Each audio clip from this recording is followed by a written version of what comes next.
सभी मसीह बहन भाइयों को जय मसीह की। मैं हूं मनीष मैसी, प्रभु यीशु मसीह में आपका भाई। हम स्वागत करते हैं आप सभी का एल एलियन बाइबल की शिक्षाओं में। अध्ययन शुरू करने से पहले हम इस रहस्य को देखेंगे जो दानियल के साथ घटा।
सर्वशक्तिमान परमेश्वर, हे परमेश्वर, सर्वशक्तिमान परमेश्वर, मेरी सुरक्षा करें परमेश्वर, मेरी रक्षा करें परमेश्वर, मेरे जीवते और सामर्थी परमेश्वर, मुझे सुरक्षा। जीवते परमेश्वर, मैं आपको धन्यवाद करता हूं परमेश्वर, मैं बारंबार आपको धन्यवाद करता हूं मेरे स्वामी। हे मेरे प्रभु परमेश्वर, हे सर्वशक्तिमान परमेश्वर, आपका बारंबार धन्यवाद। प्रभु, आपने मुझे इन शेरों की मात में से जीवित रखा है, इस शेरों का मुंह आपने बंद कर दिया। मेरे परमेश्वर, आपका बारंबार धन्यवाद। धन्यवाद प्रभु, आपको धन्यवाद। हम इस विषय को दानियल अध्याय 6 से अगर हम पढ़ेंगे तो हम जान जाएंगे कि दानियल के साथ ये घटना क्यों घटी। क्योंकि दारा राजा जो था दानियल से प्यार करता था और उसको अध्यक्ष बना दिया था। इस कारण से वहाँ के जो लोग थे उससे चिढ़ने लगे और ईर्ष्या करने लगे।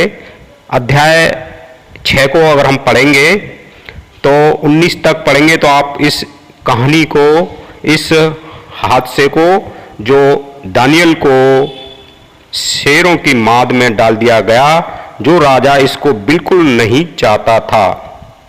अब हम अध्याय 6 और आयत 21 से हम पढ़ते हैं। तब दानियल ने राजा से कहा, हे राजा, तू युग युग जीवित रहे। मेरे परमेश्वर ने अपना दूत भेजकर सिंहों के मुंह को ऐसा बंद कर रखा कि उन्होंने मेरी कुछ भी हानि नहीं की। इसका कारण यह है कि मैं उसके सामने निर्दोष पाया गया, और हे राजा, तेरे सम्मुख भी मैंने कोई भूल नहीं की।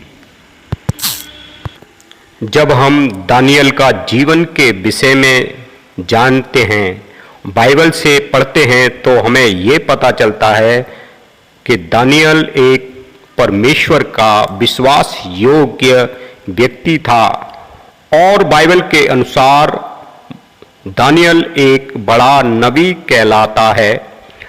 और यहाँ पे हम देखते हैं कि दानियल के द्वारा परमेश्वर की बड़ी महिमा हुई, जो कि राजा ने भी उसकी महिमा की।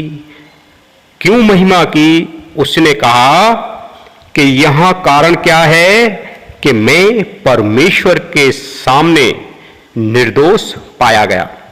सो हम इस रहस्य से ये शिक्षा पाते हैं कि परमेश्वर हमें निर्दोष देखना चाहता है। हमारा जीवन निर्दोष होना चाहिए, परमेश्वर के सामने निर्दोष होना चाहिए। देखिए, दारा राजा से हमें यह शिक्षा मिलती है कि दारा राजा दानियल को बिल्कुल भी सिंहों की माद में नहीं डालना चाहता था, लेकिन वो अपनी व्यवस्था से बंधा हुआ था। इसी कारण परमेश्वर भी हमें बिल्कुल भी नहीं चाहते कि कोई भी नाश हो जाए, क्योंकि परमेश्वर भी अपनी व्यवस्था से बंधे हुए हैं। इस कारण से परमेश्वर कुछ नहीं कर सकते, क्योंकि राजा नहीं चाहते हुए भी वो उसने माद में डाला। लेकिन दानियल जो था वो निर्दोष पाया गया, और परमेश्वर चाहता है कि हम निर्दोष पाए जाएं ताकि हमारे पे शैतान दोष ना लगाने पाए। हमारे जीवनों से परमेश्वर की बड़ी महिमा होनी चाहिए, जैसे कि दानियल हमें अध्याय 6 से और आगे की आयतों में जब हम पढ़ते हैं, 27 से पढ़ते हैं, अब जिसने दानियल को सिंह से बचाया वही बचाने और छुड़ाने वाला है, और स्वर्ग में और पृथ्वी पर चिन्हों और चमत्कारों का प्रकट करने वाला है। इस प्रकार दानियल द्वारा और कुस्रू फारसी दोनों के राज्यों के दिनों में सुख चैन से रहा।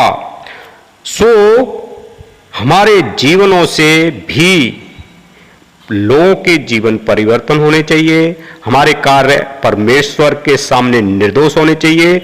उसकी जो आज्ञा है वो हमारे जीवनों में लागू रहनी चाहिए, और हमारी आंखों के सामने कार्यों के साथ हमारे हमेशा साथ उन कार्यों के साथ हम उस जीवन को जिए, जिससे कि परमेश्वर की महिमा हो और बड़ाई हो, लोगों के जीवन परिवर्तन हो। सो आज की शिक्षा हम यहीं समाप्त करते हैं।